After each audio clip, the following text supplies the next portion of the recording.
ဒီနေ့တော့ simple present tense နဲ့ပတ်သက်တဲ့အသုံးပြုပုံတွေကနံပါတ်1အမှန်တရားသဘာဝတရားတို့ဖော်ပြရန်အဲ့ဒါနဲ့ပတ်သက်ပြီးတော့ဟိုတနေ့ကအင်စာလေးပေးလိုက်တယ်အဲ့ဒါကိုအခုကျွန်တော်ဖြေပြမှာဖြစ်ပါတယ်နော်မိတ်ဆွေတို့လည်းဖြေပြီးသားဖြစ်ခြင်းဖြစ်မှာပေါ့ကျွန်တော်အဖြေနဲ့တိုက်ကြည့်ရတာပေါ့နော်တူတဲ့ခါလည်းရှိမယ်မတူတဲ့ခါလည်းရှိမယ်ပေါ့နော်ဒီပထမ sentence နဲ့ဒုတိယ sentence ကတော့ကျွန်တော်ဖြေပြပြီးသားပေါ့ဒါကတော့ဒီအဖြေရလဲဒီတမျိုးတည်းပဲဖြစ်မှာပါဒီမှာ no ဒီဖြူသည်တဲ့ဒါတော့ general ပြောတာပေါ့ဗျာ no ဆိုတာဖြူတယ်ဆိုတာတဘာဝပဲเนาะအဲ့ဒီတော့ no ကိုကျွန်တော်တို့က make လို့ခေါ်တယ်ဖြူတာကတော့ white ပေါ့အဲ့တော့ဒါကပြစ္ဆုတ်ပံဖြစ်တည်မှုအခြေအနေနဲ့ခေါ်တယ်ဖြစ်တည်မှုပေါ့နော်ဖြစ်တည်မှုဆိုတဲ့အခါကျတော့ B နဲ့သုံးရတာပေါ့ဒီလိုဆိုတော့ subject က make verb က be ဆိုတဲ့အခါကျတော့နောက်ကကျွန်တော်တို့လိုက်မယ် complement လို့လည်းခေါ်တယ်ပေါ့အဲ့ဒါကတော့ adjective ပေါ့ adjective ကကျွန်တော် white ပေါ့ဒါဆိုရင်တော့ဒါအဖြေက make his white ပေါ့နော်ကဲဒီအောင်ဟုတ်ပါလေ make his white လိုက်ဆိုကြည့်နော် make his white နောက်တစ်ခုကသိငှက်ဒီကြီးမားသောငှက်တစ်ကောင်ဖြစ်တယ်ဒါဟိုတနေ့ကျွန်တော်အကျမ်းပြင်းတော့ပြောပြတယ်နော်သိငှက်တွေကလည်းသိငှက်အားလုံးကိုရည်ရွယ်ချင်တာဖြစ်တဲ့အတွက်ကြောင့်နော်ဘယ်မြည်သည့်သိငှက်မဆိုပေါ့အဲ့လိုရည်ရွယ်ချင်တာဖြစ်တဲ့အတွက်ကြောင့် an eagle လို့ဒါဟိုပါပေါ့ article မှာ a နဲ့ an ကိုသုံးရတယ်there သုံးလို့မရဘူး there ကကြတော့ definite တိကျတာပေါ့နော်အဲ့တော့ဒီမှာတော့ an eagle ငှက်တစ်ကောင်ကတော့ adverb ဖြစ်တာပေါ့ကြီးမားတော့ကတော့ large ပဲဖြစ်ဖြစ် big ပဲဖြစ်ကြိုက်တာသုံးလေအဲ့တော့ဟိုကြီးမားတော့ငှက်ဆိုတော့ adjective plus noun ပုံစံရတာเนาะတကောင်ဆိုတော့ article က am ပဲပေါ့နော် a large bird ဒီလိုလာမှာเนาะအဲ့ဆိုတော့ဒါလည်းဟိုဖြစ်တည်မှုပဲဆိုတော့အခါကျတော့ verb က be အဲ့တော့ be ထဲမှာသူ့ရဲ့ singular form က is ပေါ့ဗျာဒါဆိုရင် subject plus verb be plus complement ပေါ့နော်အဲ့ဒီပုံစံနဲ့ရေးမယ်ဆိုရင် an eagle is a large bird ဒီလိုလာမှာနော် an eagle is a large bird နော်အဲ့မှာ bird လို့ဒီလိုမထုတ်ဘူးနော် b i r d bird ကဲဟုတ်ပြီအဖြေလေးကြည့်အောင်နော် an eagle is a large bird ဒီနေရာမှာတော့ big သုံးရင်လည်းမှန်ပါတယ်နော်နောက်တစ်ခုကတော့ကျေများသည်ညခါ၌မိတ်တုတ်ရင်းလက်ကြသည်ဆိုတာကျေများကတော့ stars ပေါ့နော်ဒီဟာလည်း simple present tense ပဲလေနော် simple present tense ဆိုတဲ့အခါကျတော့ကျွန်တော်သူ့ရဲ့ပုံစံက subject နဲ့ verb ကတော့ simple form မှာဟလာအများဆိုရင်တော့ s မှာပါတယ် verb သုံးပေါ့ဗျာအဲ့တော့ဟုတ်ပြီညခါ၌ကတော့ at night ပေါ့နော်အဲ့တော့မိတ်တုတ်လင်းလက်တွေကကျွန်တော်တို့ကဗမာလူတာမိတ်တုတ်ကတခုလင်းလက်တာတခုအင်္ဂလိပ်လိုကြတော့ twinkle ဆိုပြီးသွားတာပဲเนาะ twinkle မိတ်တုတ်လင်းလက်တာเนาะအမှတခါတလေမှာကျွန်တော်တို့ကဒါဗမာလူဆိုမိတ်တုတ်ကဒါကရိယာဝိသေသနာပေါ့ဗျာเนาะအဲ့ဒါလေးထည့်ရမလို့ဖြစ်တတ်တယ်သို့တော့တချို့အင်္ဂလိပ်စာတွေကအဲ့လိုသူကတခါတည်းကရိယာဝိသေသနာပါပြီးသားသူ့ကိုလက်ပြန်လို့ရှိတယ်တချို့ဟာတွေကအဲ့လိုရှိရเนาะကျွန်တော်အင်္ဂလိပ်စာမှာဗမာလူ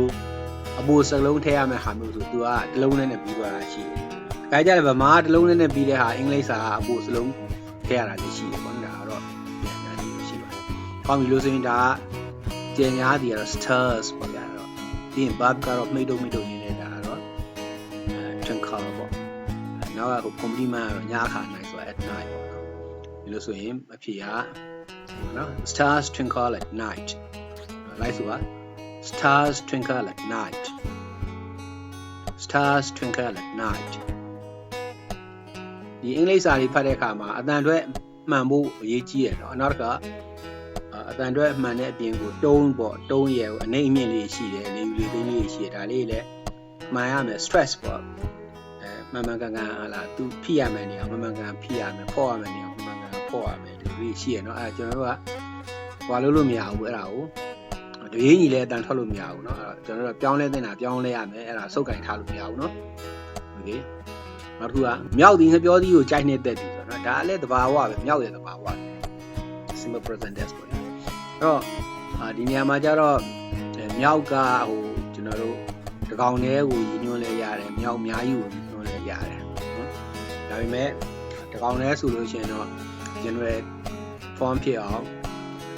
an ကိုတော့မယ်တကယ်သုံးလို့မရဘူးနော် a နဲ့ monkey ဆိုတော့ article a ပေါ့နော်ဘယ်လိုဆိုတော့ကျွန်တော်တို့ဒါကို monkey လို့သုံးလိုက်ရတော့ monkeys ဒီလိုလဲရတယ်နော်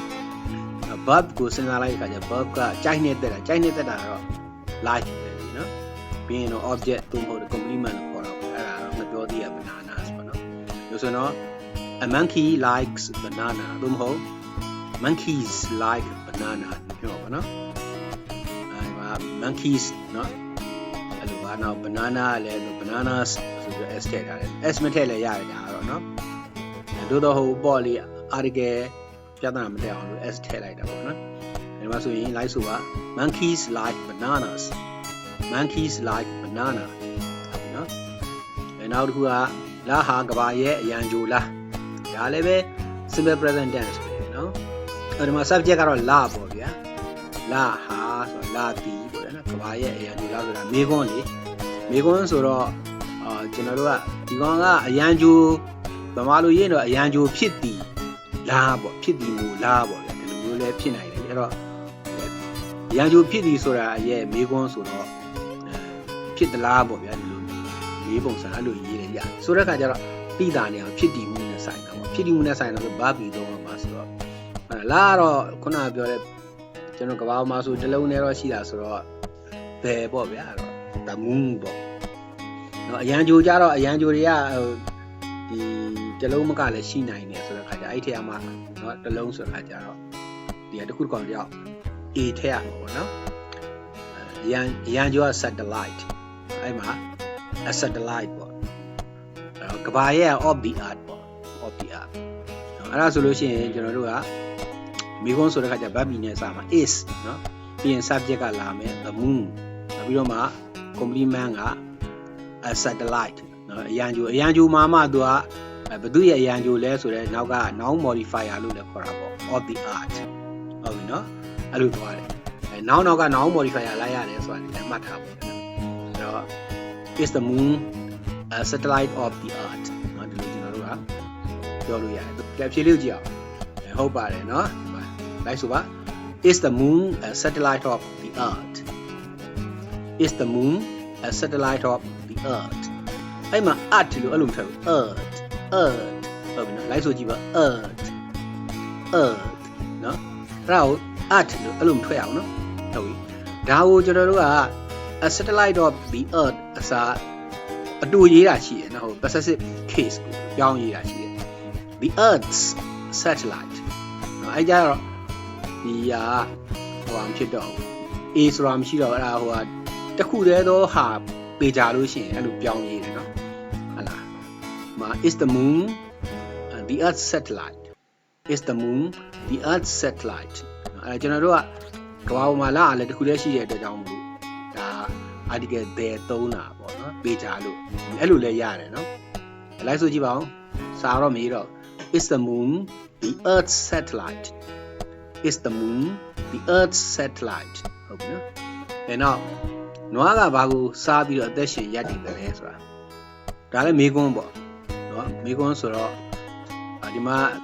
အသက်ရှင်ရပ်တည်တယ်ဆိုတဲ့အတွက်ကြောင့်ဒါဖြစ်တည်မှုနဲ့တော့မဆိုင်တော့ရပ်ပါတယ်လေရပ်တည်တယ်ဒါကသူ့မှာ verb နော် action verb တခုခုပါရမှာပေါ့နော်အဲဒီမှာဆိုတော့အဲ့ဒီအတွက်ကြောင့်ကျွန်တော်တို့ကအခုကရိယာ helping verb က do လို့ dash လို့သုံးမှာပေါ့ do dash သုံးဆိုနွားအကြောင်းဆိုတဲ့ခါကျတော့ကျွန်တော်တို့ကနွားတစ်ကောင်နဲ့ဆိုရင်တော့dash ကိုသုံးမှာပေါ့လေနွားအများကိုပြောရင်တော့ do ကိုသုံးမှာပေါ့နော်ဒါပါပဲအဲ့မှာကျွန်တော်တို့ကဘယ်သုံးလို့မရအောင်နော်တကယ်ကခုနက A နဲ့ A ဆို count ဆိုတော့ account ပေါ့ဗျာနော်အဲ့လိုပေါ့ဒါမှမဟုတ်ရင် counts အများကိုပြောရင်လည်းရတယ်နော်ကောင်းပြီတော့ကျွန်တော်တို့ကဒီမှာကျတော့account ကိုကျွန်တော်သုံးကြည့်အောင်နော်အဲ့ဆိုရင်ဟိုအခုကလေးက dash နဲ့သွားမယ် dash account နော်ဒီမှာဟိုဟာပေါ့ဘာကိုစားပြီးဆိုတော့မေးစလုံးရှိသေးတယ်မေးစလုံးကရှေ့ဆုံးကလာမှာနော်အဲ့တော့ what does account နော် what does account ပြီးတော့မှ verb ကဘာလဲဆိုရင်အသက်ရှင်ရပ်တည်တာကြတော့live on အဖြ ဖြေလို့ကြည့်အောင်အဲဒီမှာနော်မိကွန်းက what does a cow live on what does a cow live on ဟုတ်ပြီအဲ့ဒီနေရာမှာနွားကအသက်ရှင်ရန်ဘာစားပါတယ်လဲလို့မေးရင်တော့တမျိုးတော့ညာမိကွန်းချင်းတော့မတူဘူးတွေ့လားနော်နွားဒီဘာကိုစားပြီးအသက်ရှင်ရပ်တည်ပါတယ်လဲဒါမေးတာအဲ့တော့ဒီမိကွန်းကအင်္ဂလိပ်လိုဓာတ်ရိုက်ပြန်ရင်တော့ what does a cow live on အဲ့ဒါကိုတချို့လဲဘယ်လိုပြန်လဲဆိုတော့ကျွန်တော် AI ကိုသွားမိတာတချို့ဆို AI မဟုတ်ဗျာ AI ပြန်တာ what does a cow eat to survive ဆိုအဲ့လိုဘာသာပြန်ဒါကြတော့ तू ကနွားကဟာလာအသက်ရှင်ရပ်တည်ဖို့အတွက်ဘာကိုစားပါတယ်လဲလို့မေးရတယ်တူတာပေါ့နော်ကျွန်တော်တို့ကမေးပုံမေးနည်းမတူတဲ့အတွက်ဖြေပုံဖြေနည်းရတယ်တော့တူတာပေါ့နော်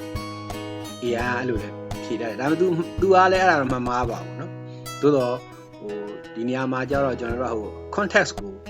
စဉ်းစားတဲ့အခါကျတော့လူတော့သူကသိပြီးတော့တိတိကျကျမစဉ်းစားနိုင်တာလည်းရှိတာပေါ့